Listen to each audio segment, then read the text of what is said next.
자, 안녕하세요. 이칠성입니다. 자, 일단은 STL 파일을 가지고 이 작업을 해서 경로를 생성하려고 하는데, 현재 이 파일은 CAD 파일이 아니에요. STL 파일이지. 자, 그러면 STL 파일을 가져와서 이렇게, 일단 준비 단계죠. 이게 평면 보기 하게 되면 이렇게 되겠죠. 등각 보기 하면 이렇게 되는데, 이렇게 어떻게 했느냐 한번 해보도록 하겠습니다. 이거는 저장 안 하고, 자, 그럼 이거 하려면 어떻게 해야 되냐면, 여기 STL 파일, 이거는 이제 그 인터넷에서, 그 로봇, 스카라 로봇 그 파일을, 올려놓은 파일을 다운로드를 했습니다. STL 파일은 CAD 파일하고는 좀 차이가 있어서 작업하기가 조금 까다로워요. 근데 상위 버전, 2022 버전에서는 CAD처럼 쉽게 작업할 수 있는데, 지금 X8 버전으로 작업을 하려고 하는데, X8 버전에서는 약간 조금 이제 좀 복잡한 부분이 있어요. 뭐 한 단계 거쳐가는 부분이 있는데, 그래도 X8로 일단 작업을 진행을 해보겠습니다. STL 파일 얘를 끌어다가 X8에 놓겠습니다. 파일 이름은 am2.stl 이렇게 돼 있어요. 여기 마캠은 그냥 끌어다 놓으면 지가 열 수 있는 거면 열려요. 근데 열 수 없으면 못 엽니다. 자, 등각 보기를 해보겠습니다. 오, 이게 됐네요. 이거는 이 파일들은 지금 3D 프린터를 하기 위해서 방향 같은 것들을 다 얘네들이 이제 만들어 놓은 거라서 지금 이렇게 누워져 있어요. 우리가 머신 센터에서 가공할 때는 이렇게 돼 있으면 가공 못 하죠. 그래서 이 상태에서 작업을 해야 되는데, 얘를 가지고 마캠에서 이동 기능을 쓰려고 보면 이동 기능이 안 먹습니다. 근데 상위 버전에서는 먹어요. 2020에서는 21에서는 먹는데, 얘를 클릭한 다음에 얘를 만약에 이동시키고자 할 때 다이나믹을 한번 이동시켜 볼까요? 대상을 선택하신 다음에 이동해서 다이나믹을 찍어 볼게요. 다이나믹 어디 있을까? 쭉 올라가다 보면 다이나믹 이동이 있어요. 우리가 예전에 다이나믹 이동 썼었잖아요. 이게 먹는지 한번 보겠습니다. 자, 클릭을 한 다음에 먹네? 선택을 하고요. 선택을 하고 이동을 시켜 보겠습니다. 먹는다는 것은 먹네요. 대박인데. 여기다 각도를 90이라고 입력하고 엔터를 2번 치면 확인해 볼게요. 먹네요. 대단한데 일반 이동 기능은 안 먹습니다. 일반 여기 있는 다른 것들은 안 먹는데 다이나믹은 지금 먹고 있어요. 이렇게 되면 참 편해졌습니다. 이것도 좀 올라가면서 좀 차이가 있는데, 자, 이렇게 해서 작업을 할 때 여기 공구가 들어가야 되니까 이 부분이 윗면으로 가 있어야 되겠죠. 일단은 이게 안 됐을 경우를 대비해서 이제 이동 기능에서 STL 이동이라는 기능이 있어요. 이거는 그 예전에 이동 기능이 안 먹어서 STL 파일만 이동할 수 있는 기능을 따로 만들어 놨었거든요. 근데 이제 상위 버전에서는 이제 이게 필요가 없어졌죠. 왜냐면 CAD처럼 방금처럼 이렇게 움직일 수 있기 때문에.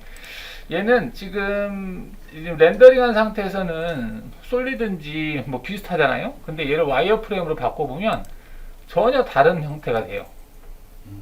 이게 이제 어떠한 면을 만들 때 삼각형 형태로 만드는 것이 이 STL 파일이거든요. 모든 면이 삼각형으로 되어 있습니다. 그래서 얘는 원호를 생성을 할 때, 원을 표현할 때 공차값이 들어가요. 지금 보시면 얘가 직선 형태로 되어 있거든요. 다 직선이다 보니까 원을 직선 형태로 표현한 형태가 됩니다. 가공을 했을 때도. 여하튼 지금 얘가 이동 기능이 먹기 때문에 좀 더 수월해졌습니다. 일단 이렇게 한번 해 놔 보세요. 자, 그럼 다시 한번 보겠습니다. 아까 여기에서 파일이 이건 것 같은데, 얘를 끌어다가 마캠 X8에다 놓고요.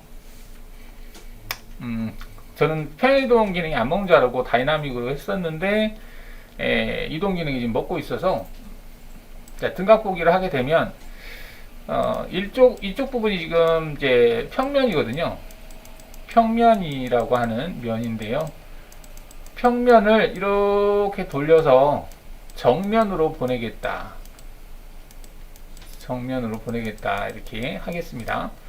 자, 그래서 이럴 때 이동해서 평행이동 3D라는 기능을 이용을 한 다음에, 대상이 선택이 안 되는 줄 알았는데 가까이 되니까 선택이 되네요. 선택하시고 확인한 다음에 평면을 정면으로 보내겠다 해서 복사가 아니라 이동을 체크하시고 확인하시면 이렇게 평면 보기 했을 때 이런 모양. 자, F9를 눌러서 십자 표시를 보이게 하면 이렇게 되겠죠. 자, 이런 식으로 작업하시면 되겠습니다. 일단 이렇게 해놓고 자, 그럼 이렇게 불러졌고요. 이 형상의 크기가 얼마인지 알고 싶은데 이게 STL 파일 같은 경우는 이 대상 포인트 엣지 부분이 안 찍혀요. 그래서 얘를 가지고 육면체 형상을 그리는 기능을 좀 해보려고 하는데 이 대상의 색상이 지금 파란색이거든요. 이게 도형 색깔이 F4 한번 눌러볼게요. 대상을 선택한 다음에 F4 한번 눌러보시면 폴리건이라고 되어 있죠. 일반적으로 이제 그 STL 파일은 이렇게 뜨는데 여기에서 색상을 한번 바꿔볼게요. 형 색상이 10으로 되어 있는데 색상을 회색으로 한번 바꿔보겠습니다. 회색 계열로 하고 확인 눌러볼게요. 바뀌네요. 바뀌면 다행이고. STL 파일 같은 경우는 좀 특이한 경우가 있어서 그 속성 변경이 잘 안 되는 경우가 있거든요. 자, 이렇게 한 상태에서 얘를 가지고 여기 이동해 보시면은 이동이 아니고 그리기에 보시면은 바운딩 박스라고 하는 게 있는데 바운딩 박스는 입체 형상의 테두리 부분에다가 육면체 형상을 그려주는 기능이에요. 이게 이제 크기가 얼마인지 좀 우리가 가늠을 못하니까 그걸 하기 위해서 얘를 클릭을 한 다음에 클릭을 하게 되면 기본적으로 전체 요소라고 하는 부분에 체크가 되어 있어서 전체 대상이 선택이 되는 거고요. 자, 이때 바닥에만 지금 표현이 되어 있는데 이거는 작업 평면 맨 아래 상태바에 보시면은 2D라고 되어 있습니다. 이게 2D라서 3D 영상의 Z값을 인식을 못 하거든요. 그래서 얘를 클릭을 해서 3D로 바꿔주시면 이렇게 그 전체 형상을 포함하는 육면체 형상을 만들어줘요. 일단 이렇게 해서 이 크기가 얼마인지 선을 생성해서 그 선을 찍어서 F4를 눌러보시면 되거든요. 이렇게 해서 확인해 보도록 하겠습니다. 자, 그럼 이렇게 만들어집니다. 자, 준비 단계예요. 내가 그러면 소재를 얼마의 크기로 소재를 준비해야 될지, 기준을 어디다 맞춰야 될지 이런 것들을 판가름할 수가 있겠죠. 대상을 찍은 다음에 F4를 한번 눌러볼까요? 눌러보시면 이제는 이제 거리값을 내가 측정할 수가 있습니다. 78로 되어 있네요. 얘를 찍어서 볼까요? 자, 얘를 일단은 이 선을 찍고 F4 눌러보시면 221 이렇게 되어 있습니다. 그러면 공작물의 크기가 221.782가 돼야 된다는 얘기죠. 길이가 이제보다는 좀 커야 작업이 가능하겠죠. 여기까지 이렇게 해주시면 될 것 같습니다. 자, 이 형상을 마우스로 클릭한 다음에 여기 아래에 상태바에서 안 바뀌죠. F4를 누른 다음에 선택하고 F4를 누른 다음에 여기 색상이라고 하는 게 있습니다. 색상. 얘를 클릭을 해서 원하는 색깔을 선택해 주시면은 그 색깔로 이렇게 바뀌겠습니다. 이런 식으로 얘는 닫겠습니다. 자, 다시 저는 색깔을 바꿔볼게요. 선택하고 F4를 누른 다음에 색깔을 회색으로 하겠다 체크하시고 확인을 눌러주시고 확인하시면 되겠습니다.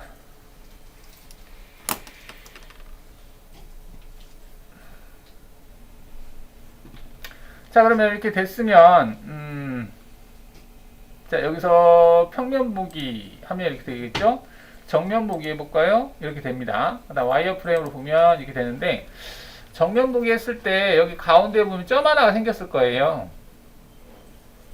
이게 이제 입체 사각형을 만들 때 그 센터점에다가 점을 생성하겠다라고 하는 기능이 있거든요. 걔 때문에 생겼어요.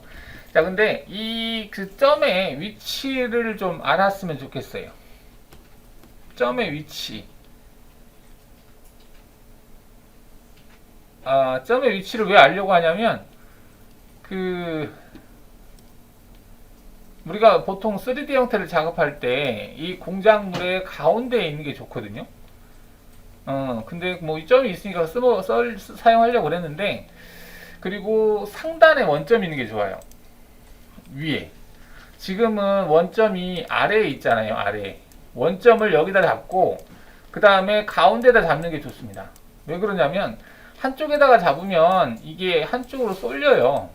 근데 가운데다 잡았을 경우에는 이쪽이 고르게 이렇게 작업이 되는 그게 됩니다. 세팅을 할 때도 그렇고. 그래서 여기 상단의 가운데다가 원점을 잡기 위해서 좀 선이 필요한데 지금 같은 경우는 직선을 그리는 게 더 편하겠네요. 여기서 그리기에서 직선 그리기가 있는데 두 점선이라고 있습니다. 두 점선, 두 포인트를 찍어서 직선을 그리는 거예요. 오토캐드하고 같습니다. 얘를 클릭한 다음에 여기에 있는 끝점 하나를 찍고요. 그 선 하나 이렇게 딱 클릭이 됐죠? 이렇게 가서 여기 끝점을 하나 찍을게요. 그런 다음에 확인하시게 되면 이렇게 선이 생성이 됐죠. 그러면 이 선의 중간점을 원점으로 하는 기능이 있습니다.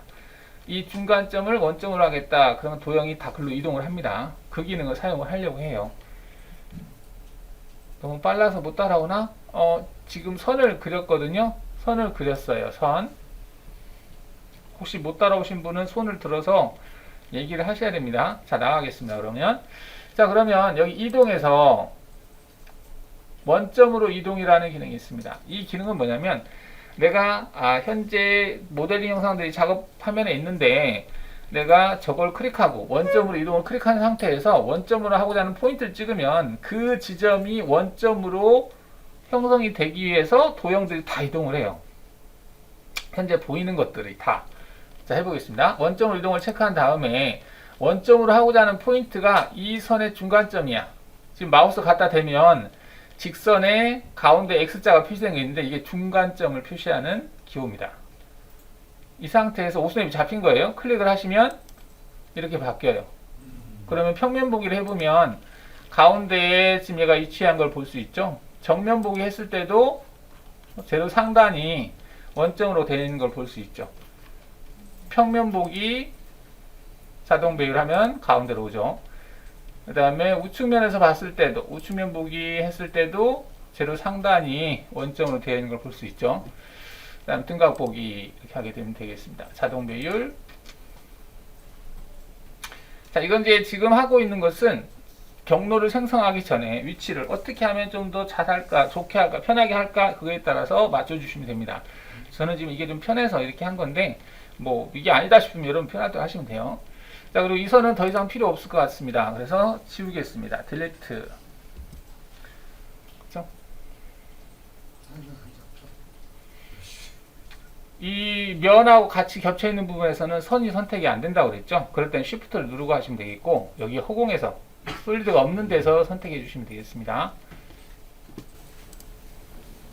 자, 왼쪽에 보시면은 아무것도 없는데 키보드 Alt O, 이게 숫자 5가 아니에요. Alt ABCD 5입니다. Alt 누르고 ABCD 5를 누르면 이렇게 오퍼레이션 관리자, 오퍼레이션 작업 관리자라고 하는 게 뜹니다. 가공 경로죠. 가공 경로가 작업 관리자인데 얘가 뜨는 걸 볼 수 있어요. 근데 아무것도 없네요. 지금 현재 저는 머신링이 선택이 안 되어 있는 상태네요. 그래서 여기 머신 형태에서 밀링 디폴트 기본값 을 체크하겠습니다. 머신 형태에서 여러분 돼 있으면 여기에 뭐가 있으면 안 해도 돼요. 근데 저는 지금 안 돼 있어서 머신 밀링 기본값 선택했어요. 그럼 여러분들 똑같지 않나요? 이렇게 여기 돼 있으면 이렇게 하시고 안 돼 있으면 이렇게 생성하시면 됩니다. 기계를 내가 머신 센터에 작업할 건지 선반에서 작업할 건지 뭐 와이어를 할 건지 뭐 이거 오축을 할 건지 선택하는 거예요. 근데 지금은 3축 머신 센터에서 할 거니까 디폴트로 했습니다. 디폴트는 부가축이 사실은 탑재가 되어 있는 형태고요. 지금 부가축이 필요가 있는 건 아니니까 일단은 밀 디폴트 M이라고 하는 걸로 했는데 여러분들은 3엑시스 뭘로 되어 있을 수도 있어요. 혹시 기본값이 그걸로 되어 있으면 혹시 그걸로 되어 있나요? 디폴트 되어 있어요? 네. 자, 그러면 이 상태에서 제로 설정을 해보겠습니다. 그러니까 내가 소재를 소재 크기를 뭘로 준비할 거냐 그거예요. 소재 크기를. 그러면 제로 설정 들어가 보시면 제로 설정이라고 하는 여기 아이콘 제로 설정 클릭하시면 오른쪽에 보면 제로 설정이라고 하는 부분이 있어요. 이 상태에서 그냥 전체 형상을 클릭하겠습니다. 전체 형상을 클릭하시게 되면 여기 수치가 자동으로 들어가는 걸 볼 수가 있습니다. 확인해 볼까요? 아무 변화가 없는데 지금 저는 재료 설정 렌더링을 꺼놔서 그러는데 Show Hide Stock이라고 하는 이 아이콘을 클릭하시게 되면 돋보기가 어딨지? 그러네. 얘를 클릭하잖아요. 그러면은 재료 설정이 안 보여. 이렇게 보였다 안 보였다 합니다. 지금 렌더링 한 거 좀 보이나? 이렇게 이게 재료 설정이거든요. 평면 보기 하면 이렇게 평면 보기, 정면 보기 하게 되면 지금 재료 설정하고 소재 색깔 하얀 색깔하고 똑같아서 잘 구분이 안 되는데 지금 렌더링이 된 걸 볼 수 있죠. 이렇게 소재가 보이는 걸 볼 수 있습니다. 소재가 이렇게 준비가 됐구나. 여러분들 이거 작업할 때 소재 사이즈를 가로 세로로 맞춰주세요. Z값은 밑에를 좀 뭐 크게 하거나 해서 바이스 물리기 편하게 해도 되는데 지금 같은 경우는 타이트하게 소재가 준비됐다라고 하고 작업하겠습니다. 그렇게 중요한 부분이 아니에요. 이 RV가 그게 중요한 부위가 아니기 때문에 뭐 약간 뭐 0.5mm 정도 틀렸다고 해서 문제되는 게 전혀 없습니다. 이 문제되는 거라고 하는 것은 결합돼서 움직이는 부분, 다른 것과 결합되는 부위로 뭐 그런 것들이 중요한 부분은 뭐 면이라든지 이런 것들이 깨끗하게 나와야 되는데 지금 같은 경우 외곽 부분 뚜껑이에요. 이게 본체고 여기다 뭘 장착을 하고 스텝모터 장착하고 풀리를 장착하고 벨트 장착하고 뚜껑 덮은 거 그런 형태예요. 그래서 외곽 부분이 그렇게 면에 좀 뭐 신경 안 쓰셔도 되니까 소재를 일단 정 사이즈로 준비된다 이렇게 보고 작업을 하겠습니다. 네, 10분간 휴식하겠습니다. 자, 그러면 얘를 가지고 작업을 해 보는데요.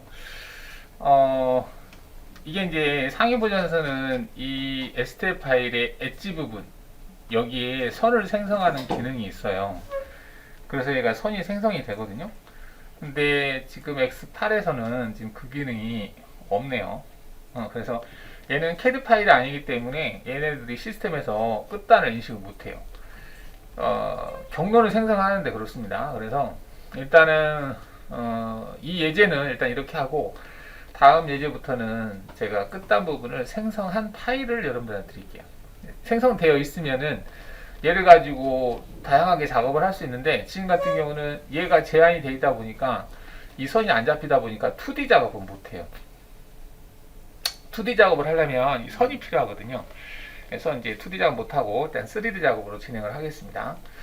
형상을 보니까 지금 크기라든지 이런 것들 알아야 되는데 일단은 저희는 10파이짜리를 가지고 다 제거하는 형태로 하겠습니다. 10파이짜리 10파이짜리 공구를 가지고 얘를 제거하는 풀패스를 생성을 하겠습니다.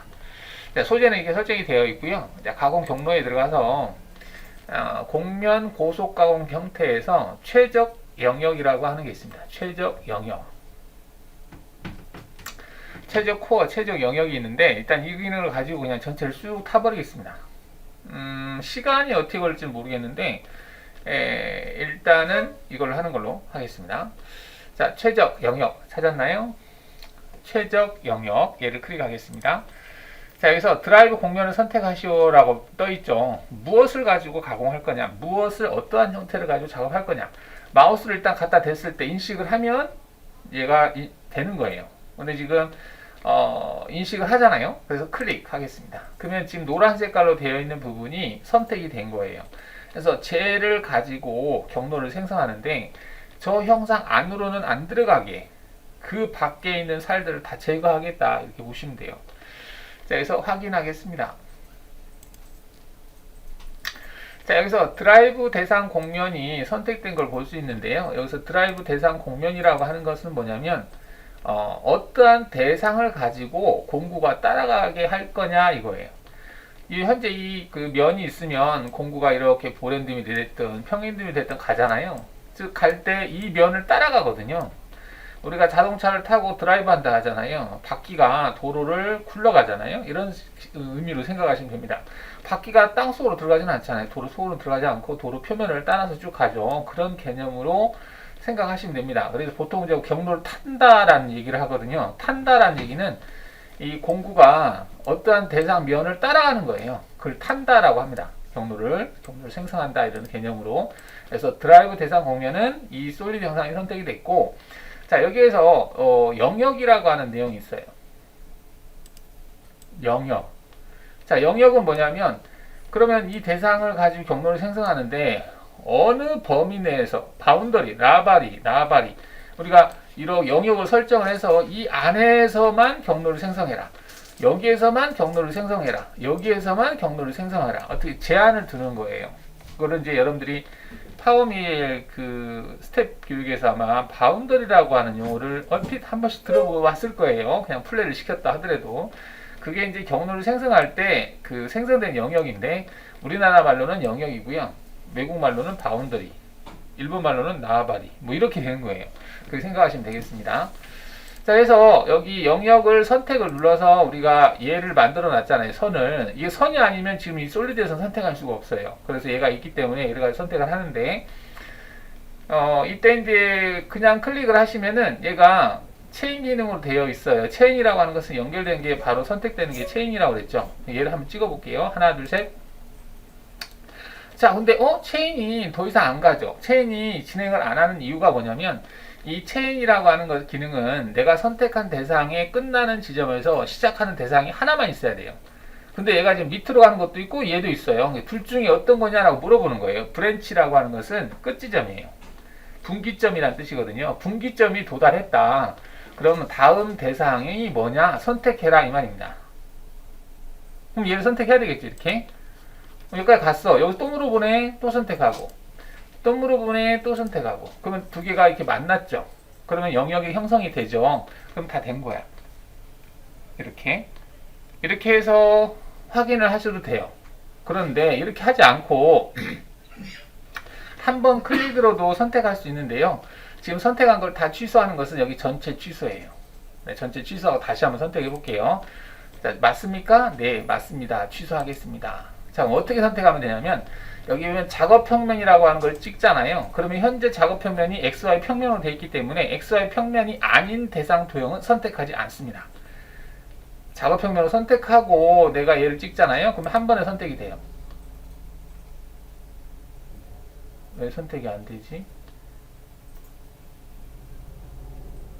2D고 작업 평면이고 되어 있는데 지금 얘가 선이 중복돼서 생성이 됐네요. 그러면 다시 일단 빠져나가고요. 제가 아까 선을 생성할 때 직선을 여러 번 지금 생성이 된 것 같아요. 그러면 중복된 선이 있으면 그걸 어떻게 하냐면 지금 여기 보시면은 중복 삭제라고 하는 아이콘이 있습니다. 그 파인드 오버랩은 중복이 됐는데 겹쳐있는 구간이 있는 걸 선택하는 거고요. 똑같은 대상이 이동이나 뭐 기능을 하면서 중복된 부분이 있었을 때는 이 중복 삭제로 하시면 됩니다. 자, 중복 삭제를 클릭해 볼게요. 어라? 중복된 게 없네? 없는데 그러네요. 다시 한번 선택하겠습니다.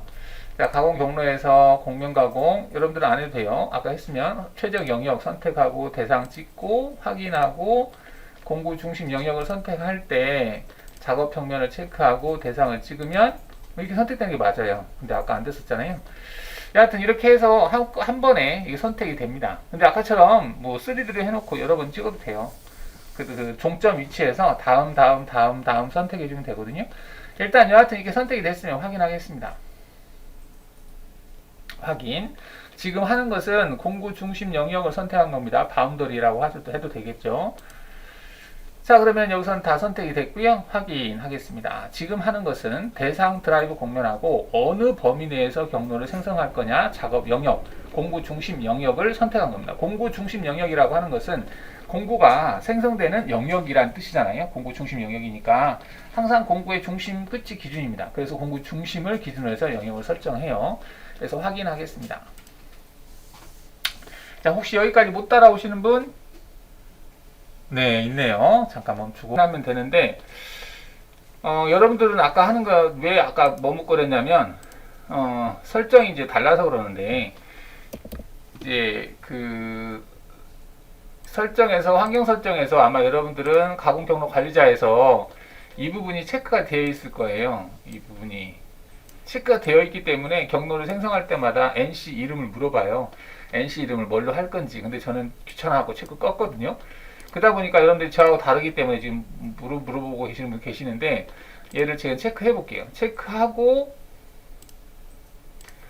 다시 한번 아까 같이 해볼게요. 가공 경로에서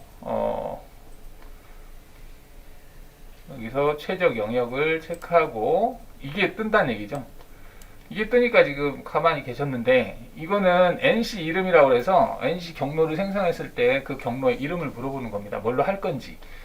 근데 뭐 이게 중요하진 않기 때문에 계속 이걸 바꿀 일 별로 없거든요. 그래서 다시 저는 설정해서 이거를 바꿔 놓겠습니다. 여러분들 첫날에 제가 했던 설정 있잖아요. 그거를 따라서 항상 시작할 땐 해줘야 돼. 귀찮게 생각하면 안 되는 게 여러분들은 이걸 좀 계속 이제 쓰는 게 아니잖아요. 거의 하루에 한 번이나 쓸까 말까 하잖아요. 현장에서는 계속 쓰니까 항상 맞춰놔야 되겠지만, 그래서 일단 여기서 하는 연습을 한다 생각하시고 매일 하세요. 시작하기 전에 체크 꺼놓고 시작하겠습니다.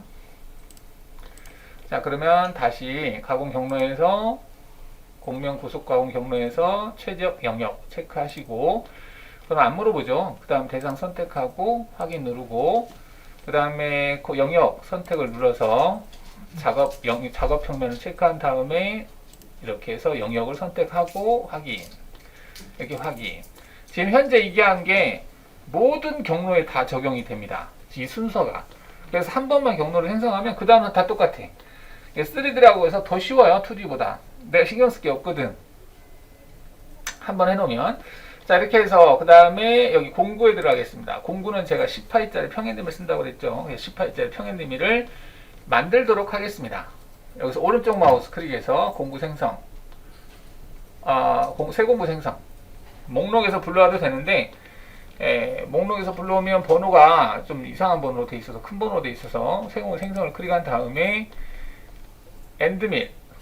엔드밀이라고 해서는 끝이 평평한 엔드밀, 플랫 엔드밀을 얘기하는 겁니다. 얘는 코너 R이 되어 있는 공구, 얘는 전체 볼 엔드밀을 뜻해요. 지금은 평엔드밀을 쓰겠습니다. 엔드밀 하고 그 다음에 넥스트는 다음이죠. 자, 그 다음 여기 10이라고 기본값이 되어 있습니다. 그래서 그대로 하시면 될 것 같아요. 그 다음에 넥스트. 자, 여기도 그냥 넥스트 하겠습니다. 마침. 넥스트 더 이상 없으니까 마침 하면 되겠죠.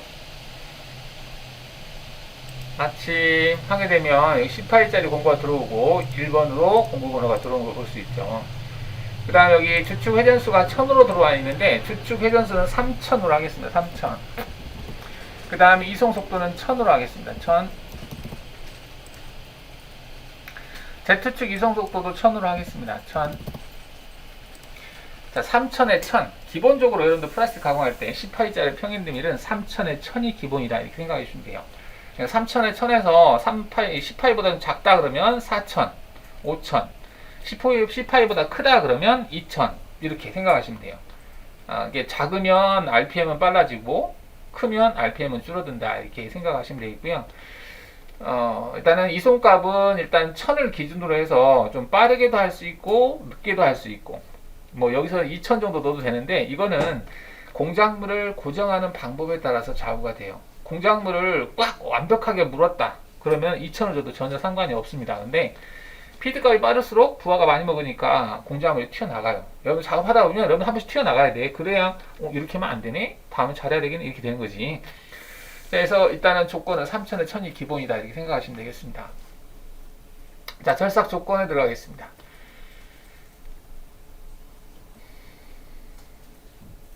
영비씨 됐어요? 오케이. 절삭 조건에서 가공 방법은 기본이 하향이라고 그랬죠.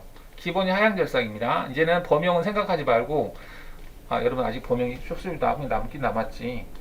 기본적으로는 이제 하향 절삭이 기본입니다. 그 다음 스텝 간격인데 1로 주겠습니다. 자, 스텝 간격은 좀 작게 주고요. 일반 고속 가공은 측면은 작게 주고 깊이를 깊게 주는 방법입니다. 우리가 이제 범용에서 하는 방법은 측면은 최대한 많이 주고 절삭 깊이를 조절하는 형태를 하잖아요. 근데 이건 좀 다르죠. 자, 스텝 다운은 뭐 한 20 정도 줘도 되는데 우리가 공작물을 고정하는 방법 때문에 약간 좀 줄이겠습니다. 10 정도 줄게요. 그래서 수직으로는 10mm를 내려가서 작업하는 거야. 근데 측면은 1mm만 가는 거죠. 그럼 결과적으로는 우리가 10파이를 가지고 1mm 제거한 거 똑같아. 뭔 말인가요? 10파이를 가지고 완벽하게 전체가 먹는 상태에서 1mm를 넣고 작업한 것 같아. 그 정도 했을 때 여러분들 피드값 빨리 줘도 되죠. 부하 별로 안 걸렸잖아. PC를 가공할 때 그런 개념으로 생각하시면 되겠고, 여기서 스텝업이라고 하는 항목이 있죠. 스텝업은 1로 주겠습니다. 스텝업이라고 하는 건 뭐냐면, 우리가 이렇게 해서 작업을 하게 되면 컷업이 커요. 컷업이 어떻게 생기냐면 이렇게 생겨. 이렇게. 이런 형태로 미절삭된 부분이 생기거든요. 근데 이렇게 생기면 나중에 정삭할 때 바로 정삭을 못해요. 이거를 걸러내야 돼. 그런데 여기 스텝업이라는 기능이 있기 때문에 얘는 한번 이렇게 계단 모양으로 크게 갔다가 다시 한번 거꾸로 작업해요. 이렇게. 그러면서 이 부분을 싹 날려줍니다. 그래서 실제적으로는 깊이 가공을 1mm로 준 것처럼 면이 고르게 나와요. 그럼 바로 정삭을 때려도 되거든요. 그럼 이렇게 깎았다가 다시 올라가요. 1mm씩 네, 올라가요. 네, 그렇지. 10번 올라갔다. 그렇지, 그렇죠. 그러니까 면이 좋게 나옵니다. 전체적으로 하게 되면 여기도 전체적으로 다 1mm씩 하게 되면 시간이 엄청 오래 걸리거든요. 근데 이 부분은 크게 작업하고, 그 다음에 여기만 계단 모양을 좀 깨끗하게 만들기 위해서 스텝업이라는 기능이 있는데, 요즘은 거의 스텝업 기능으로 많이 해요. 파워밀도 그렇고 이 기능이 고속 가공에 좋습니다. 그 다음 최소 가공 반경이라고 하는 거 있는데, 얘는 고속 가공 기능을 할 때는 직각 형태의 이송은 기계에 무리를 많이 줘요. 그래서 직각 형태가 아닌 코너 부위는 라운드로 처리를 합니다. 그래서 부드럽게 이동할 수 있게, 우리가 그 직각 코너 부분을 볼 때 직각 형태로 도는 것보다는 이게 R진 형태로 도는 게 자동차 운전할 때도 훨씬 더 부하가 적게 걸리잖아요. 그런 개념이라고 보시면 됩니다. 근데 기본값 2로 되어 있으니까 2로 하겠습니다. 나머지 건들 필요 없고요. 여기도 건들 필요 없습니다. 여기도 그 기본값으로 가시면 되겠고, 여유값은 0으로 하겠습니다. 황삭인데 0으로 하네요. 우리가 가공면은 그게 중요하지 않다고 그랬죠. 그냥 0으로 다 작업하겠습니다. 이게 한 번에 그냥 끝내버리는 거예요. 정삭이고 황삭이 필요 없이. 왜냐하면 측면양이 1mm이기 때문에 거의 1mm는 정삭 간격하고 거의 같아요. 그래서 맨 최종적으로 작업하는 게 1mm이기 때문에 그렇게 면에 뭐 많은 양을 절삭하면 절삭하면서 가공면이 안 좋게 되는데, 그런 것들은 좀 커버가 됩니다. 그 다음에 공구 중심 영역이라고 되어 있는데, 중심 영역은 그냥 외측으로 하겠습니다. 넉넉하게 외곽을 그냥 한번 돌려주겠습니다. 그 다음에 경로간 이동이라고 되어 있는데요. 이거는 안에를 작업할 때 어떻게 할 거냐거든요. 안에를 작업할 때 헬리컬 형태로 지금 내려간 형태인데, 지금 헬릭스 중간 형태, 그 다음에 헬릭스 중간에서 프로파일 형태, 그 다음에 공구 형태, 그 다음에 중간에 이렇게 되어 있는데요. 어떤 게 낫겠냐라고 하는 건데, 이게 나올 것 같아요. 이게 어떤 차이가 있냐면, 여기서 헬리컬 형태를 선택하면 이 공간이 좁아져요. 그러니까 이렇게 나중에 이제 경로 생성하는 거 보면 알겠지만, 이 부분을 확대를 해서, 자, 여기 들어갈 때 어떻게 들어간다는 얘기냐면, 헬릭스라는 건 나선이에요. 공구가 엔드밀 이렇게 있는데, 엔드밀이 수직으로 바로 내려가는 게 아니라 얘가 이렇게 돌면서 내려가요. 나선을 그리면서 내려갑니다. 그래서 왜냐면 똑바로 들어가면 밑날이 먹잖아요. 공구 끝에 밑날. 이 밑날이 먹지 않고 옆에 날이 먹게 하기 위해서 나선 경사지게 내려가는 거예요. 이걸 확대해 보면 이렇게 내려가는 거지. 경사지게. 수직으로 바로 이렇게 내려가는 게 아니라 경사지게 비스듬하게 내려가기 때문에 옆에 날이 먹는 겁니다. 부하를 적게 걸리기 위해서 이거 풀었을 때 이렇게 된다는 얘기죠.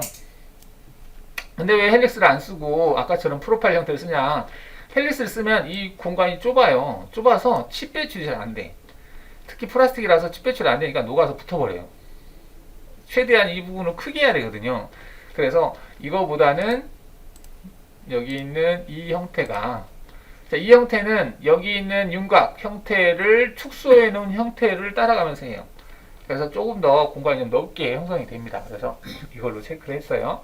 나머지 것들은 무시하고, 여기에 무시할 작은 포켓이라고 되어 있는데, 통로가 좁으면 얘가 경로를 생성하지 않겠다는 얘기예요. 일단은 다 생성을 해야 되니까 얘는 1로 하겠습니다.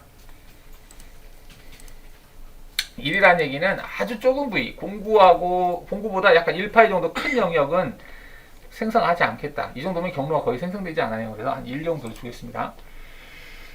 그 다음에 스팁 쉘로우라고 하는 항목이 있는데요. 얘는 한 개 인식을 클릭하시게 되면 전체를 다 인식을 합니다. 0에서부터 마이너스 31까지가 가공 범위가 된다라는 얘기예요. 근데 이렇게 하게 되면 바이스로 물었을 때 바이스를 어떻게 무냐에 따라서 이렇게 할 건지 깊이값을 조절할 수 있습니다. 일단은 기본적으로 이렇게 하겠습니다. 경비씨 따라오고 있나? 그 다음에 연결 조건. 연결 조건에서는 안전 평면은 절대값 50. 기본적으로 절대로 50으로 돼 있어요. 근데 우리는 재료 상단이 0이기 때문에 50이 위에가 안전 평면으로 잡혀도 되죠. 근데 경우에 따라서 바닥에다 원점을 잡았을 때는 위에 상단이 높아지기 때문에 이 값은 잘 확인하셔야 됩니다. 이 위치에서 옆으로 급속으로 가요. 얘는 이 위치가 가도 상관이 없겠어. 간섭 안 받으니까. 이게 높은 위치이기 때문에.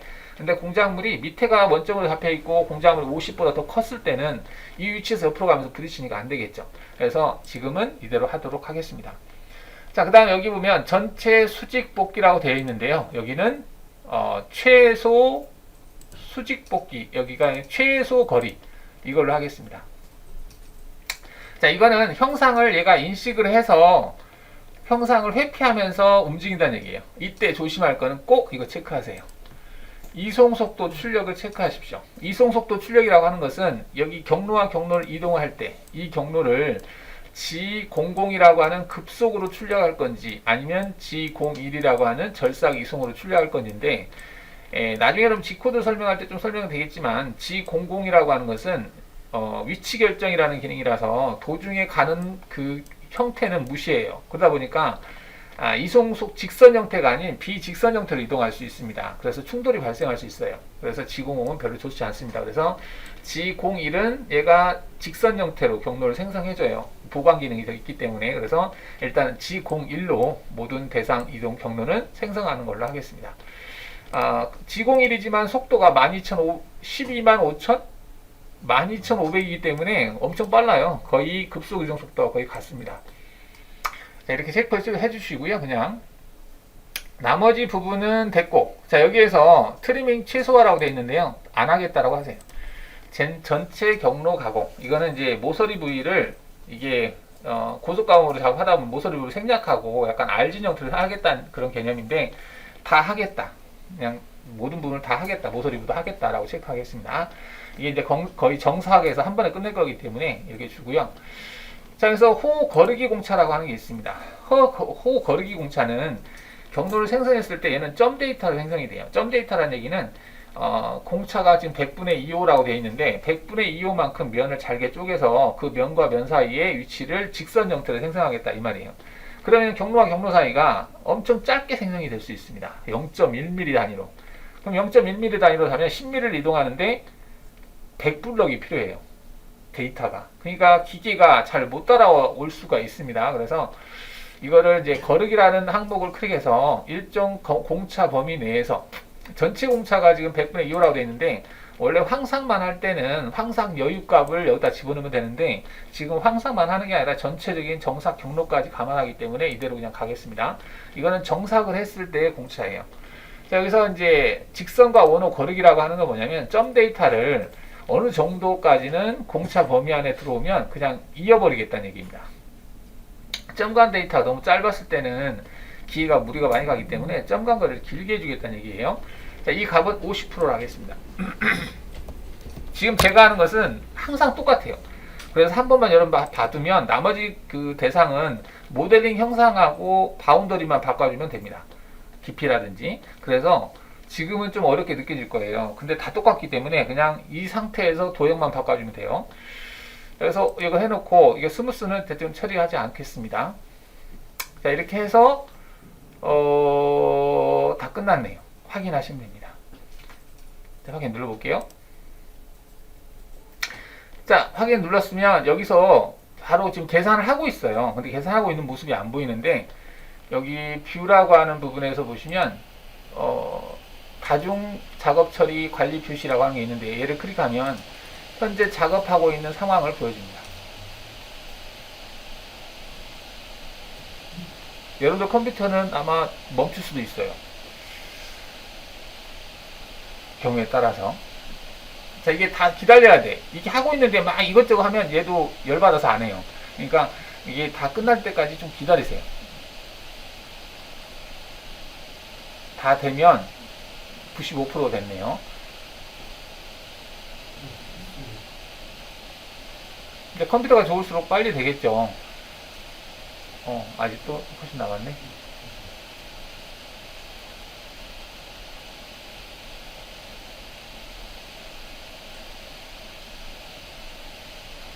자, 생성이 됐습니다. 자, 이렇게 작업을 하면 작업이 된다네요. 그런데 이 부분에서 한 바퀴를 돌았으면 좋겠네요. 여기가 돌아야 되겠네. 자, 일단은 이렇게 생성을 했는데 아마도 여기 부위가 이 부위를 가공을 안 해요. 소재가 지금 없기 때문에 가공을 안 하는데, 이렇게 하게 되면 이 모서리 부위가 작업 미적사 때문에 남을 것 같습니다. 그래서 확장을 좀 더 주겠습니다. 여기를 한번 그냥 지나가게 할 거예요. 이거 뭐 살이 없는데 왜 지나가요? 그냥 지나가겠습니다. 그래야 이 부분이 좀 매끈하게 처리되기 때문에, 그러면 여러분들 이 상태에서부터 계산할 때까지 기다리세요. 저는 수정 좀 할게요. 어디를 수정할 거냐면, 아까 영역이라고 하는 부분에서 외측을 체크했잖아요. 외측을 체크하면 정확하게 공구 중심이 그 형상까지 빠져나가는 거, 반경만 빠져나가는데, 여기에다가 1을 주겠어요. 1만큼을 더 외곽으로 확장하겠다라는 개념입니다. 그러면 아까 지나가지 않았던 부분이 여기잖아요. 여기도 공구가 지나가요, 이렇게. 근데 여러분들 뭐 시간이 그렇게 많이 차이 나는 거 아니기 때문에 얘도 그냥 추가해서 지나가게 하겠습니다. 확인한 다음에 다시 재생성을 하겠습니다. 재생성은 이거예요. 기존에 생성된 것을 엑스표시로 바뀌었죠. 기존의 경로가 수정이 됐기 때문에 다시 생성해라 이 말이에요. 그러면 여기 가공 선택된 모든 작업 재생성을 눌러주면 현재 선택되어 있는 폴더가 체크되어 있죠. 선택되어 있는 경로를 다시 생성합니다. 다시 생성해서 아까 경로가 지나가지 않았던 부분까지 경로가 지나가게 생성을 하시면 되겠습니다. 자, 다시 한번 이 간격을 한 3 정도 줘볼까? 3 정도 줘서 다시 계산해 보겠습니다. 재생성 눌러서 여기 지나가는데 한 번만 지나갈 수 있게, 외곽 부분은 사실 생성 안 돼도 되는데 얘가 한번 지나가야 이 부분 만나는 접하는 부위가 깔끔하게 되거든요. 그래서 그냥 외곽 부분을 지나가는 형태로 하겠습니다. 이게 소재가 이렇게 하면 소재가 조금 커도 상관이 없는 거야. 이게 커도 되는데 문제는 세팅을 할 때 나중에 돌려 물거나 할 때 이제 영향을 줄 수 있기 때문에 좀 잘 맞춰줘야 되는데, 경우에 따라서 소재 준비하기 귀찮으면 그냥 막 영역을 좀 크게 해서 막 돌려버리면 돼요. 약간 크면 얘가 와서 가공하면서 치수를 맞춰주니까. 그래서 소재가 만들어지면 일단 이쪽 모양 전체가 만들어지면 돌려물에서 페이스 커터 날려버리면 되겠죠. 바닥 부분 날리는 거야 뭐 좀 틀어도 상관없으니까.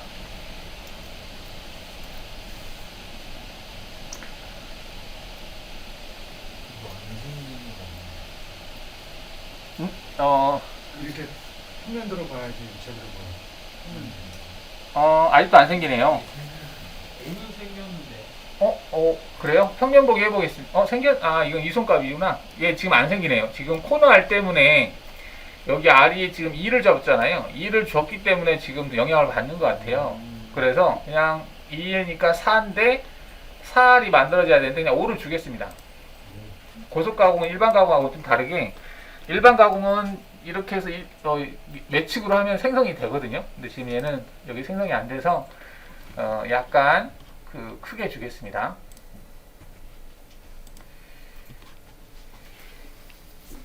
그럼 영역이 넓어져요.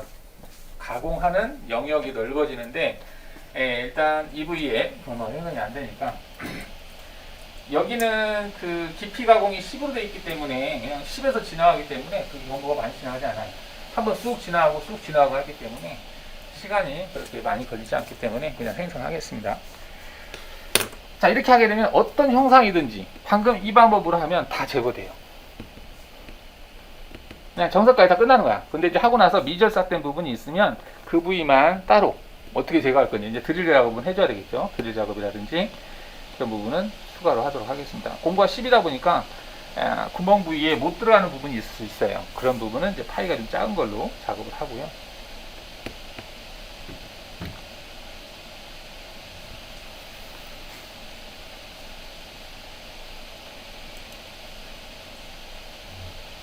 소재 렌더링은 끄겠습니다.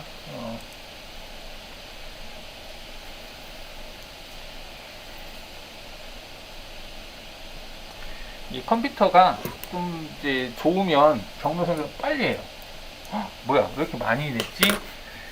이렇게까지 많이 하면 시간이 좀 영향을 받지 않을까? 아, 트루코다를 체크해서 그렇구나. 2시간 47분. 이렇게 하면 2시간이나 걸려요? 그러면은, 이 커브가 원래 생성이 되면 안쪽 따로 바깥쪽 따로 하면 되거든요. 바깥쪽은 이 방법이 아닌 다른 방법을 써야 되는데 지금 여기 커브가 생성이 안 되다 보니까 지금 같이 작업을 하는데 이게 트로이코달 형태를 적용을 해서 이 부위가 지금 한번 지나가는 형태를 취하는 것 같네요. 가운데는 괜찮은데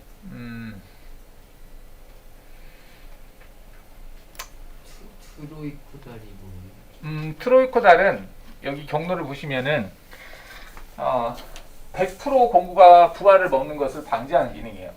이 부위를 공구가 쭉 지나가 버리면 100%가 먹잖아요. 처음에 지나갈 때. 그래서 여기를 쭉 지나가지 않고 살짝 돌면서 가요. 그러면 이 간격 1mm잖아요. 1mm씩 1mm씩 먹어 들어가요. 여기 시간이 엄청 오래 걸리거든요. 이 방법은 별로 지금 여기는 맞지는 않는 것 같고 그러면은 좀 수정해야 되겠네요. 이 커브가 있으면 좋은데 지금 커브가 없어요. 커브가 없어서 여기에다가 R을 좀 생성을 할게요. 자, 여기까지는 원추 됐죠? 자, 그러면 경로를 안 보이게 하겠습니다. 얘를 클릭하면 선택된 작업의 가공 경로 표시 전환이라고 하는 아이콘이 있습니다. 얘를 체크하면 현재 생성의 경로는 안 보이게 처리할 수 있어요. 했죠? 응. 그런 다음에 평면 보기를 해서요. 자, 뭘 할 거냐면 지금 다행히 이거 외곽 형상이 단순해서 얘를 그릴 수 있을 것 같습니다. 얘를 그릴 수 있을 것 같아요.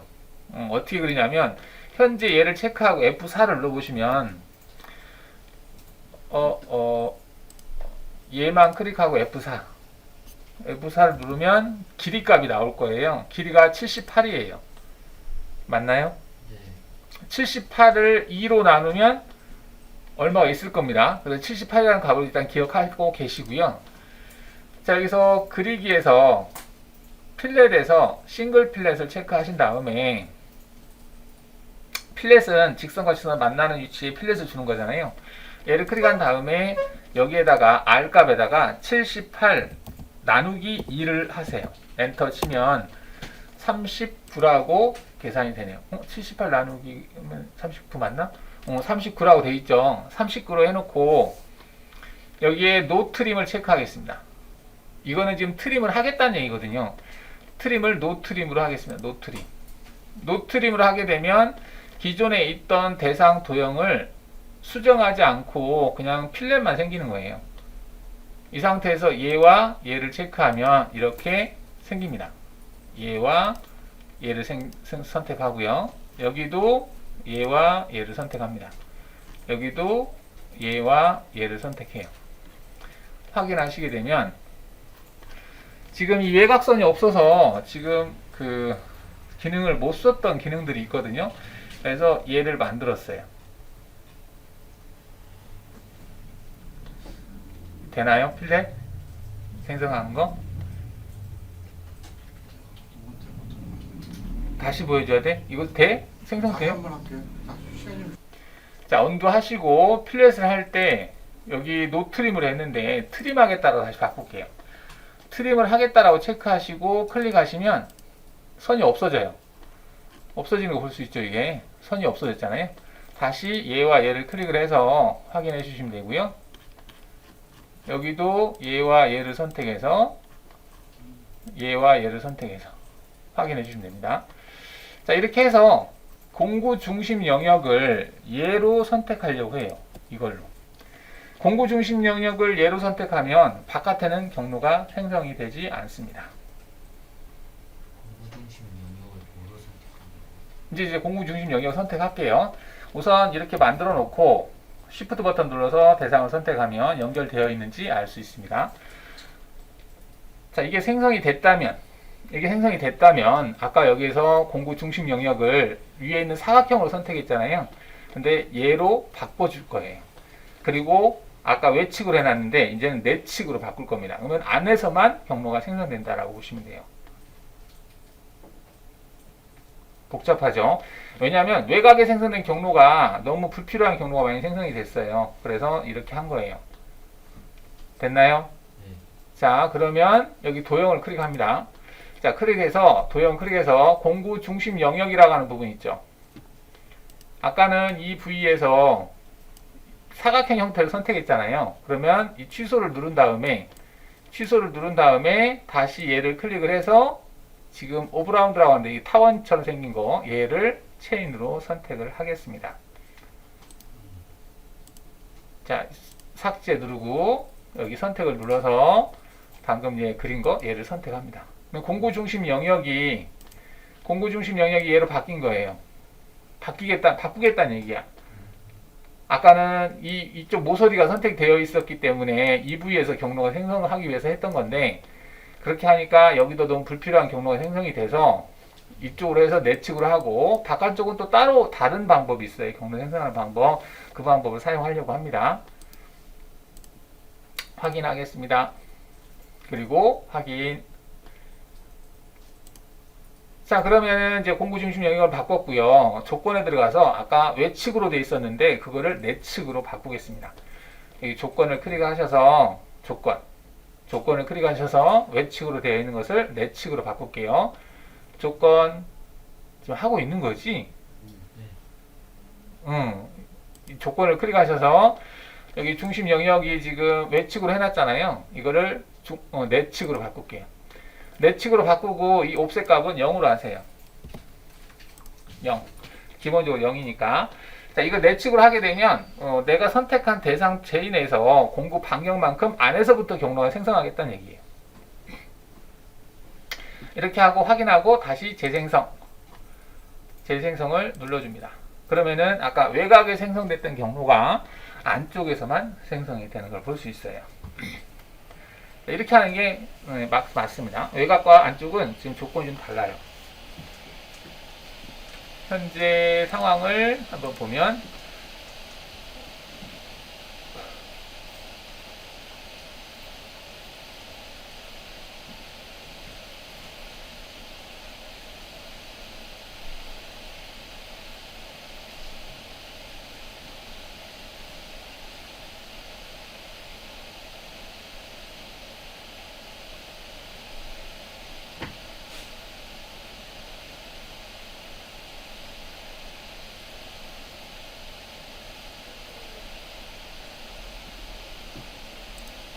자, 경로를 아까 꺼놨죠. 지금 경로 보기를 다시 클릭한 다음에 보시면 이렇게 안에서만 경로가 생성되는 걸 볼 수가 있습니다.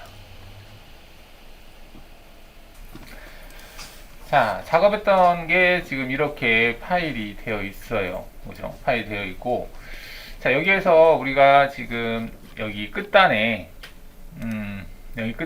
커브가 필요하거든요. 여기라든지 모든 끝단에 커브가 필요한데 원래 이게 파일이 솔리드의 경우에는 여기 그리기 커브에 오시면은 모든 끝단이라고 하는 게 있어요. 얘를 체크한 다음에 솔리드 영상을 클릭하시고 확인을 누르면 모든 엣지 부분에 커브가 생겨요.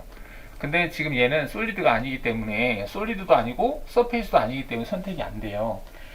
근데 이제 상위 버전에서는 이게 선택이 됩니다. 상위 버전은 되는데 지금 X8 버전에서는 안 되고 있어요. 그래서 상위 버전에서 생성해서 그 파일을 제가 지금 가져오도록 하겠습니다. 가져오는데 지금 아까 우리가 얘 커브 했던 거 있죠. 얘하고 기존에 있던 불러와지면 걔하고 겹칠 것 같아요. 그래서 얘는 Shift 버튼 눌러서 선택한 다음에 화면에서 블랭크 처리하겠습니다. 블랭크라고 하는 것은 이제 창고에다가 그냥 저장한다 이렇게 보시면 돼요. 현재 지금 화면에 지금 밖에 나와 있지 않고 창고에다가 보관한다. 그러면 없어지죠. 그러면 지금 보면 이제 기존에 우리가 커브 만들었던 것은 없어진 걸 볼 수가 있습니다. 없어졌죠. 자, 그럼 여기에다가 이제 이 솔리드 엣지 커브 만든 것을 불러오도록 하겠습니다. 기존에 있는 파일에다가 도형, 선 뭐 이런 것들을 불러오는 거, 그지 붙이는 거죠. 같이 추가하는 거. 이 기능은 파일에 보시면은 여기 파일 연결이라고 하는 게 있습니다. 연결. 기존에 있는 파일에다 연결하는 거야. 그냥 새로 불러와 버리면 기존에 있는 거 싹 없어져 버리고 그 파일만 불러와지거든요. 근데 지금 기존에 있는 거 그대로 놓고 커브라든지 선, 도형 이런 것들만 그냥 그대로 불러오는 거. 여기에서 그 파일 연결을 체크하신 다음에 확장자가 X8 버전이 아니라요.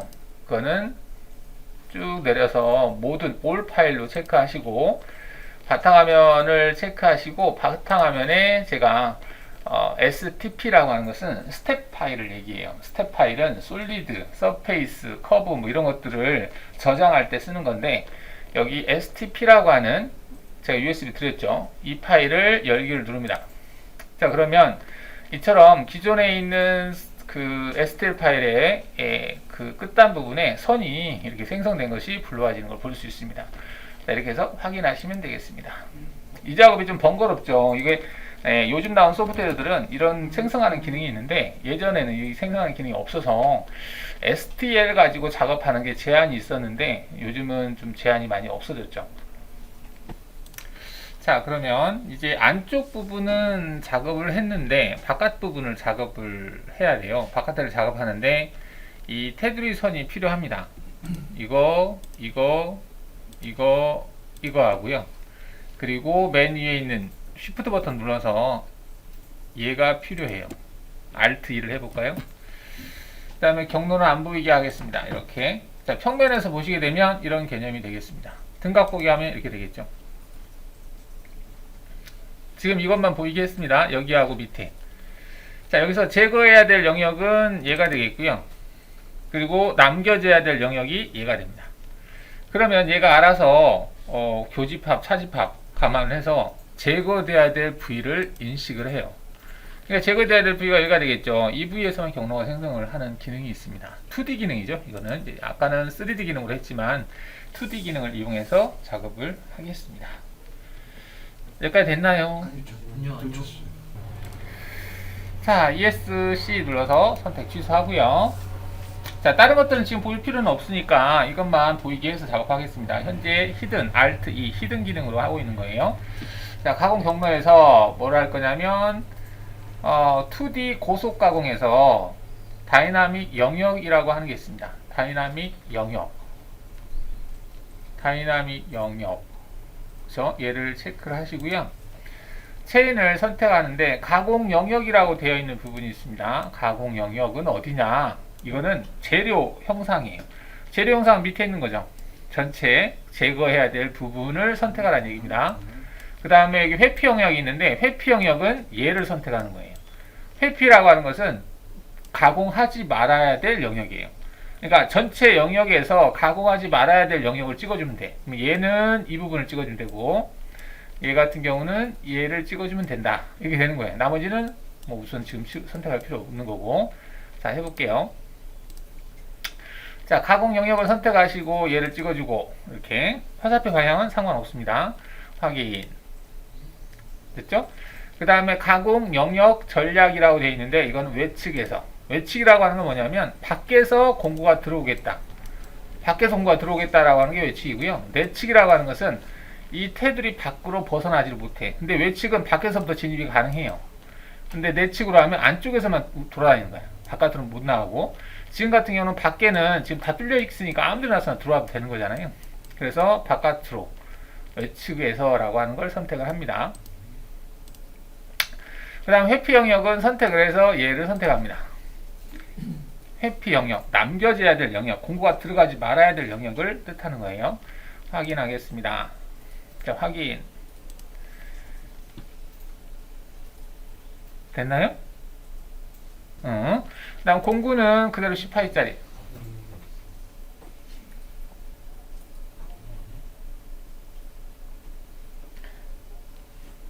절삭 조건, 여기에서 하향 절삭이 기본이다, 날 끝이다 되어 있죠. 그 다음 접근거리는 뭐 하단, 좌측, 우측 막 되어 있는데 그냥 기본값을 하면 될 것 같고요. 그 다음에 스택 간격. 스택 간격은 일단 짧게 1mm. 그 다음에 최소 반경은 코너 R 부분이죠. 아까 부하 적게 걸리기 위해서 모든 고속 가공은 코너가 R이 되어 있다고 그랬죠. 나머지는 패스 여유값 0으로 하겠습니다. 0. 그 다음에 깊이 가공을 지금 깊이가 일단 최대 10mm로 하겠습니다. 최대 10mm. 10mm 이상은 넘지 않게 하겠다. 정사 필요 없고. 오케이? 깊이 가공이라고 하는 것은 수직으로 절삭돼야 할 그 깊이예요. 10mm 이상 넘지 않겠다. 진입 동작은 외곽에서 할 때는, 외곽에서 진입 허용할 때는 얘가 의미가 없어요. 근데 혹시라도 영역이 안쪽에 있는 영역이 있을 때는 헬릭스를 하겠다는 얘기인데, 이것도 헬릭스보다는 공구 형태로 하겠습니다. 공구 형태, 공구 형태, 공구 형태. 나머지 연결 조건. 연결 조건이라고 하는 것은 어디에서 어디까지, 깊이를 얘기하는 거예요. 깊이. 자, 재료 상단이라고 하는 글씨 있죠. 그 다음에 가공 깊이라는 글씨가 있습니다. 재료 상단은 말 그대로 이게 솔리드 형상이면 이 솔리드 형상 위에 부분을 찍어주는 거야. 재료 상단은. 그 다음 가공 깊이는 여기 부분을 찍어주는 거죠. 자, 재료 상단을 일단은 글자를 클릭하면 얘가 그 포인트를 찍으라고 해요. 그럼 그 포인트에 절대값이 들어갑니다. 자, 찍어보겠습니다. 클릭. 어디부터? 여기에서부터죠. 근데 여기서부터인데 끝포인트. 마우스를 움직이다 보면 끝포인트가 이게 스플라인이라서 여기 잡히네요. 얘를 클릭합니다. 0으로 되어 있죠. 그 다음에 가공 깊이라고 하는 부분도 절대를 일단 체크하고 가공 깊이를 체크한 다음에 여기 부분을 찍어줘요. 그러면은 0에서부터 마이너스 31까지 하겠다라고 들어가는 걸 볼 수가 있습니다. 이때 절대로 해놔요. 왜냐면 그래야 어디서 어디까지인지 대략적으로 알 수 있죠. Z가 0에서부터 Z가 마이너스 31까지 경로가 생성되는 부분이에요. 자, 이것을 만약에 반절만 하겠다 그러면 반절 위치를 찍어주면 되겠지. 마이너스 31이 아니라 마이너스 20까지만 하겠다. 마이너스 20 넣으면 돼요. 마이너스 20 이렇게 넣으면 돼. 그럼 Z가 0에서부터 마이너스 20까지만 경로가 생성이 된다는 얘기예요. 인식한다는 얘기예요. 그 범위에서만 경로를 생성할 수 있게. 그 다음에 진입 높이라고 하는 부분이 있는데요. 진입 높이는 재료 상단에서 증분으로 들어가겠다는 얘기거든요. 뭐 그냥 두겠습니다. 그 다음 이속 높이. 이속 높이는 움직이는 높이인데 절대값으로 6으로 되어 있네요. 재료 상단이 절대가 0이기 때문에 위에서 움직이는 거니까 상관없겠죠. 다음 안전 높이가 체크가 꺼져 있는데요. 안전 높이는 공구를 체인지하고 한 번 정도 내려가는 위치예요. 지금 공구에 보시면은 재료 상단이 여기고 여기는 이속 높이고 진입 높이, 이속 높이고 여기는 안전 높이. 안전 높이가 없는데 여기를 체크하고 50을 주겠습니다. 아까 3D에서는 50이라는 값이 넣는 부분이 있었는데 얘는 체크 안 돼 있어서 얘를 체크하고 절대로 50 이렇게 주시면 되겠죠. 자, 처음과 마지막 작업에서만 안전 높이를 적용하겠다 체크하겠습니다. 처음과 마지막에서만 Z50까지 떴다가 가고 그 다음부터는 그냥 이속 높이에서 왔다 갔다 하면 되겠죠. 됐나요? 안되면 얘기해요. 패스하겠습니다. 자, 원호 거르기도 아까처럼 50% 주시고요. 나머지는 된 것 같고, 그쵸? 됐습니다. 됐나요? 50을 줬는데 50. G가 올라서 갑자기 100으로 바뀌는. 이거 체크해야지. 이거 체크하시고 50 확인하겠습니다. 자, 그럼 이제 계산이 되는데 이렇게 계산을 하더라. 자, 이렇게 하게 되면 얘는 아까처럼 뭐 이거 확장하고 그런 거 개념이 없어요. 알아서 끝부분까지 깨끗하게 제거를 합니다.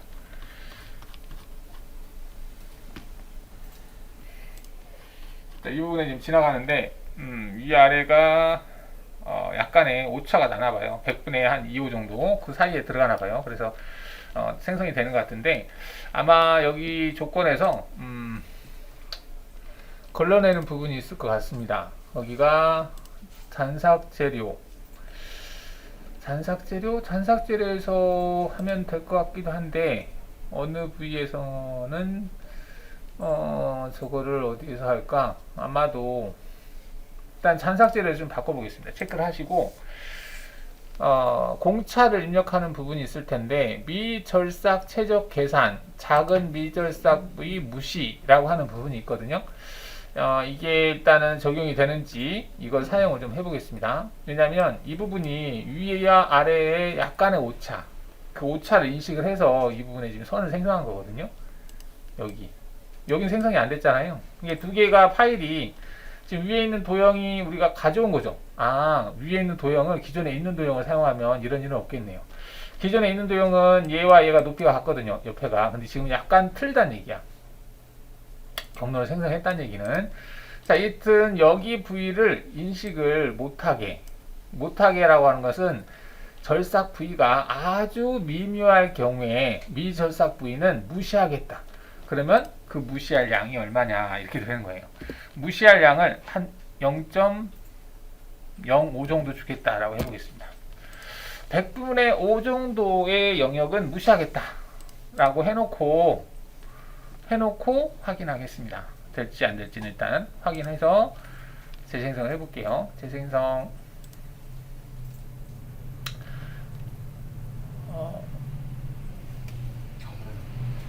그래도 나와요. 그래도 남네요. 자, 그러면 지금 위에 있는 부위는 우리가 외부에서 가져온 파일인데 이게 이제 곡면의 끝단에서 커브를 생성하게 되면 얘를 평면 보기를 해서 얘를 쭉 확대를 해볼게요. 확대를 하게 되면 미세하게 지금 보였다 안 보였다 하는데 약간 갭이 있는 걸 볼 수 있거든요. 이런 갭을 얘가 인식을 해서 그래요. 그래서 기존에 있는 그 위에 있는 파일을 기존에 저장한 파일 있죠. 그 파일로 불러오겠습니다. 기존에 블랭크 했던 파일 있잖아요. 그러면 얘는 지금 안 쓰고 얘만 쓰겠다는 개념이잖아요. 그래서 Shift 버튼 눌러서 밑에 것만 선택하고 Shift를 눌러서 밑에 것만 선택하고 Alt 2를 2번 누르겠습니다.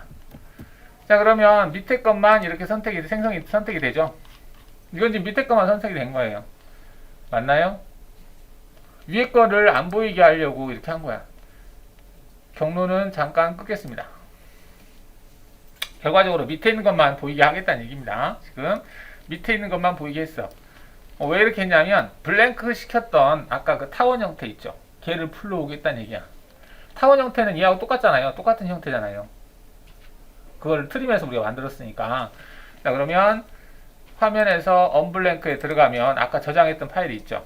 그래서 Shift 버튼 눌러서 얘를 선택하고 확인 눌러서 가져오면 지금 여기 불러와진 얘는 다르잖아요. 아까는 스플라인 형태였지만 지금 얘는 원호와 직선 형태로 되어 있잖아요.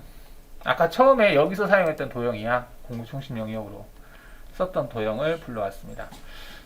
자, 그래서 이제 안 되네. 여기 체인을 아까 그 체인이 아니라 얘로 다시 선택을 하겠습니다. 자, 그럼 다시 한번 선택해 볼게요.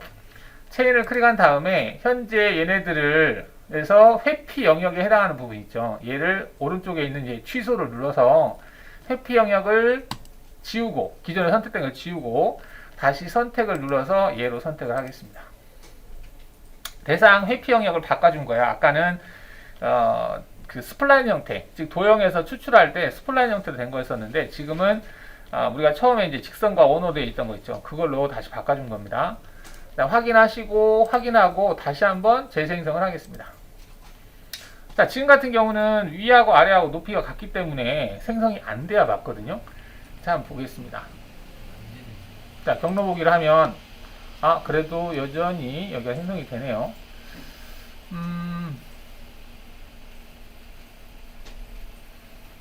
여기가 안 됐으면 좋겠는데 여기에서 여기까지 그렇구나. 지금 이 구간이 짧아서 넘어가는 거구나. 일치한 게 아니고 어긋난 건 아니고요. 여기 조건에서 얘 때문에 그러네요. 여기 보시면 절삭 조건에서 여러분들 바꿀 필요 없겠다. 여기에서 그 공구 지름 비율이 500%로 되어 있네. 이게 이제 틈새 크기인데요. 이 틈새 크기가 상당히 크게 되어 있어요.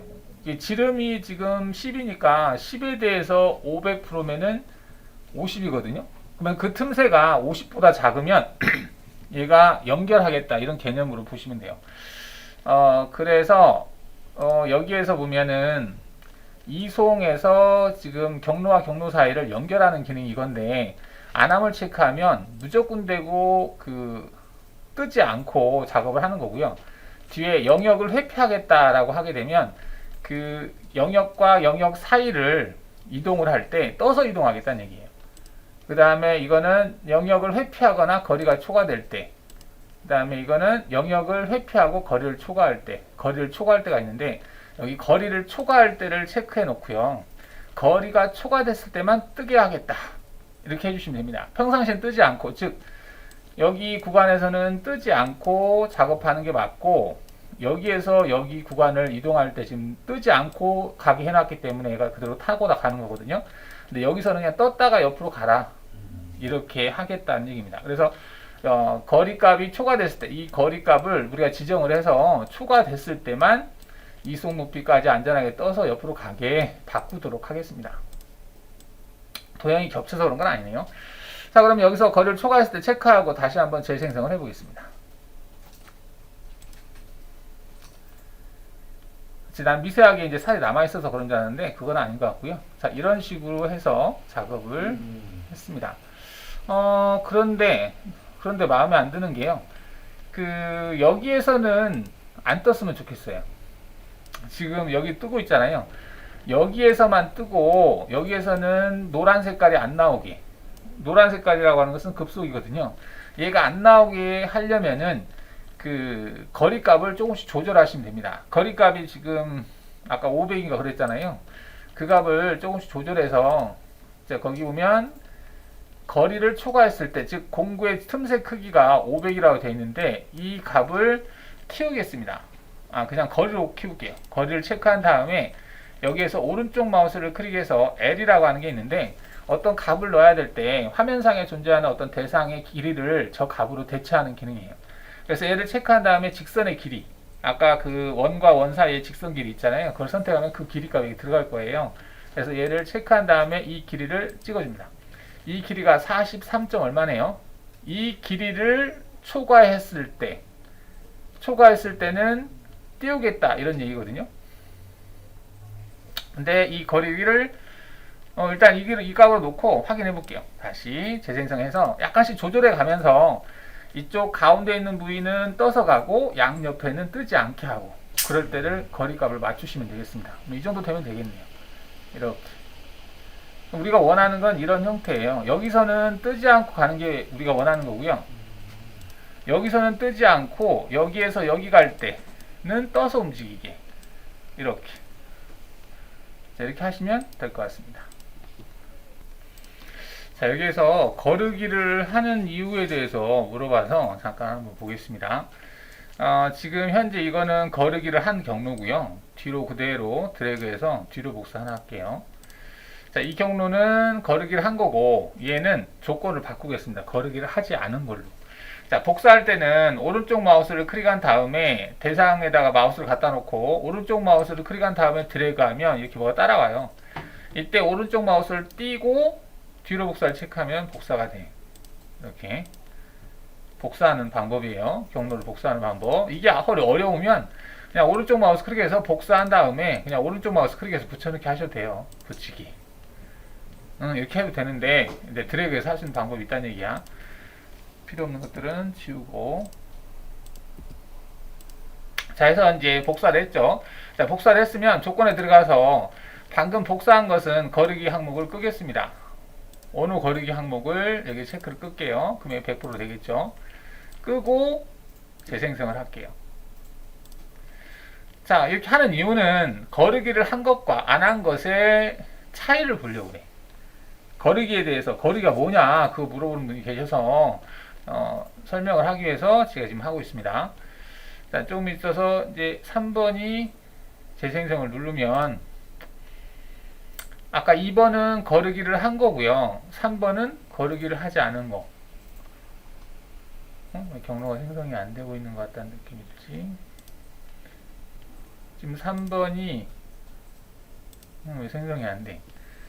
거르기만 체크를 껐고 딴 거는 안 바꿨을 텐데 여기를 재생성 눌러 보겠습니다.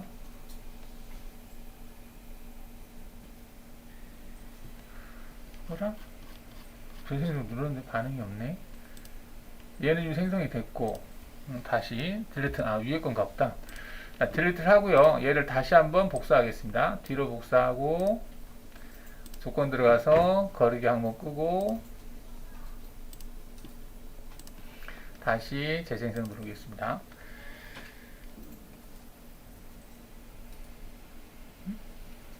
아, 이전에 조건이 들어갔구나. 자, 지금 여기 잔삭재료라고 하는 부분이 체크가 되어 있는데 이 체크 끄세요. 자, 이거는 뭐냐면 전에 했던 작업에서 남아있는 부위만 경로를 생성하는 거 기능이거든요. 아까 그 부분을 체크를 해놔서 그런데 이 부분 꺼주시면 됩니다. 기존에 했던 거 똑같은 경로니까 기존에 했던 작업에서 남은 살이 하나도 없잖아요. 그러니까 경로를 생성하지 않는 거예요. 그래서 다시 재생성해 주시면 됩니다. 자, 그럼 이제 경로가 생성이 됐어요. 이거하고 보기는 똑같죠? 똑같습니다. 거의 별 차이가 없어요. 자, 그런데 데이터 값을 한번 보시면은 데이터 창이 이게 409 이거는 뭐야? 글씨가 잘 안 보이네. 자, 여기 두 개의 경로가 있는데 두 개의 경로를 비교를 해볼게요.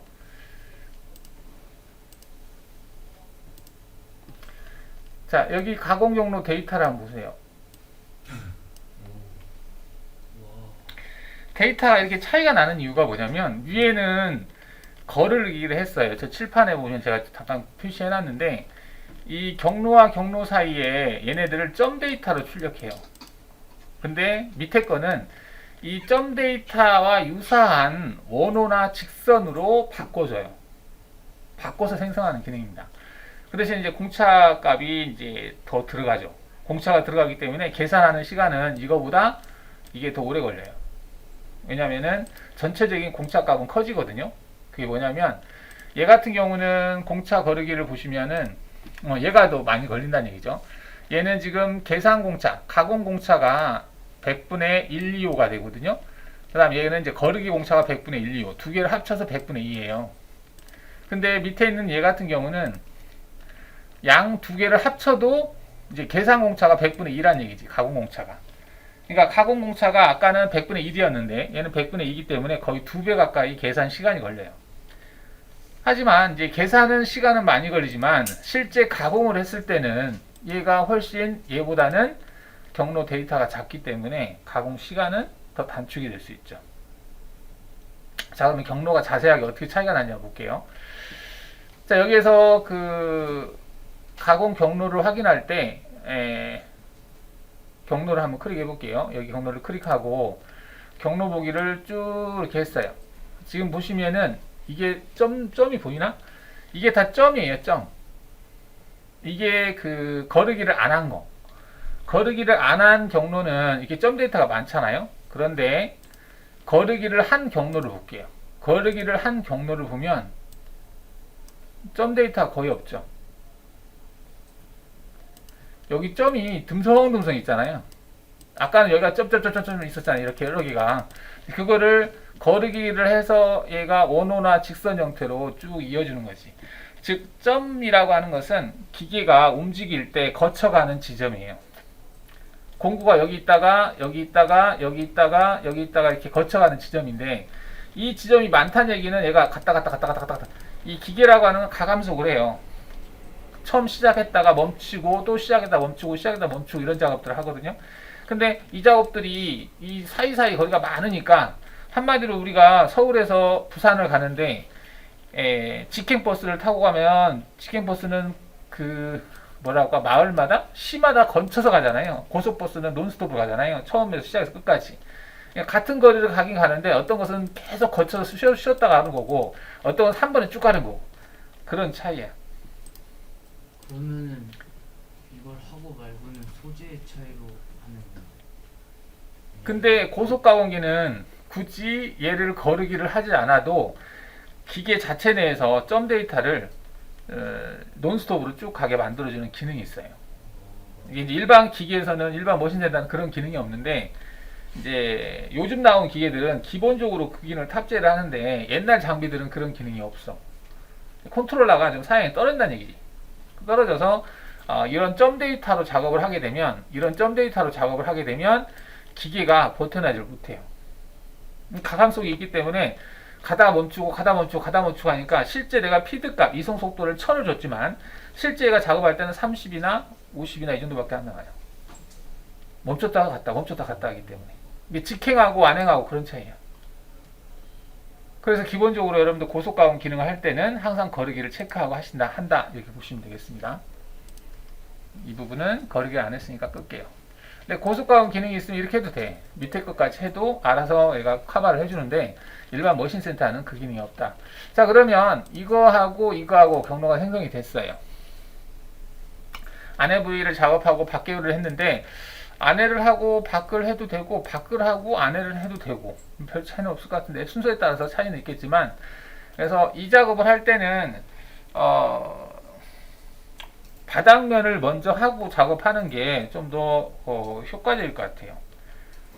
그 얘기는 바닥면을 할 때 반절 정도 하고, 그러니까 얘가 이제 외곽 돌리는 거잖아요. 얘는 안쪽 돌리는 거고, 위에 거를 드래그해서 밑으로 내릴게요. 밑으로 드래그해서 밑으로 내리고 위치를 바꾼다는 얘기예요. 얘를 이렇게. 그러면 외곽을 먼저 돌리고 그 다음에 안쪽을 돌리는 걸로. 위치를 바꾸는 것은 내가 옮기고자 하는 대상을 왼쪽 마우스로 클릭을 해. 클릭한 다음에 드래그해서 내가 가려고 하는 놓여져야 될 위치, 그 위에 있는 대상에다가 놓으면 돼요. 그러면 그 대상의 다음으로 가. 다시 한번 얘를 지금 밑으로 내리고 싶잖아. 이거 밑으로. 그럼 얘를 선택하고 오른쪽 마우스 클릭해서 드래그 한 다음에 2번에다가 갖다 놓으면 2번 다음으로 간다고. 그러면 1번과 2번이 바뀌는 거지, 이렇게. 자, 이렇게 바꿔놓고 위에 거 작업할 때 반절만 작업하겠습니다. 반절. 그 반절은 나중에 할 거야. 그러면 위에 있는 것을 선택을 하고 조건에 들어가서 깊이, 연결 조건의 깊이 값 있죠. 이 깊이 값을 마이너스 31이라고 되어 있는데 여기를 마이너스 31이니까 반절 나누면 마이너스 30 나누기 2 하면 되겠지. 나누기 2 하고 엔터를 쳐요. 그럼 마이너스 15.5가 되겠네. 마이너스 15.5까지 작업하겠다 해놓고 확인을 눌러. 그리고 재생성을 합니다. 그럼 경로가 반절만 생성되겠지. 깊이값이 반절만 생성될 거 아니야, 이렇게. 그래서 얘를 한번 하고 돌려 물려. 돌려 물리면 위가 아래로 내려갈 거 아니야. 그죠? 그 상태에서 얘를 작업하고 그 다음에 외곽을 돌린다. 외곽 돌리는 툴패스 다시 뒤로 복사를 하는 거지, 이렇게. 그러면 얘를 작업하고 안에를 작업하고 바깥을 작업한다. 이렇게 되는 거죠. 말 되나?